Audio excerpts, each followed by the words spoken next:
And developing tonight, one person is known dead after a tour boat in the Lockport Caves capsized this morning. More than a dozen others are injured, including passengers and first responders. It is a story we have been following for you all evening long. And tonight, we have the latest details on the investigation from authorities. Good evening, I'm Scott Levin. And I'm Mary Alice Demler. 2 on your sides. Andy Payton joins us live from Lockport.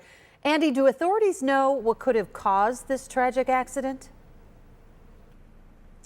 Scott and Mary Alice, at this hour, it still remains unknown. In fact, authorities say given that this operation behind us here has run seamlessly for the past few decades, it was just about the last thing they were expecting this morning.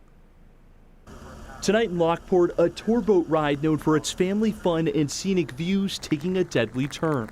It's been an attraction since the 70s without incident. Officials say a middle-aged man is now dead and 11 others are in the hospital after the famous Lockport and Cave underground tour boat became unbalanced and capsized, throwing all 29 aboard into the 60-degree water below.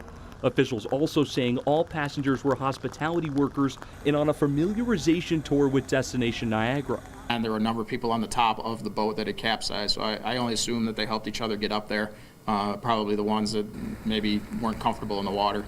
EMS workers arriving on scene within minutes of receiving a call at 11:30 this morning, launching inflatable boats and breaching through the side of the cave with a sledgehammer to rescue those stranded.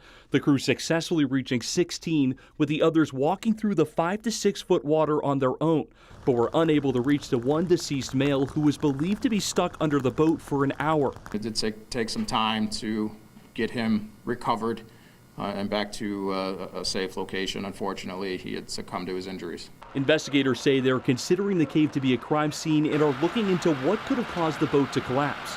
Tonight, questions also emerging regarding the fact no one was wearing a life jacket and the documentation for the boat, given the business is on private property. We have one individual who's passed, and we have a whole lot of questions that need to be answered. Whether or not that leads to charges in the future, I do not know.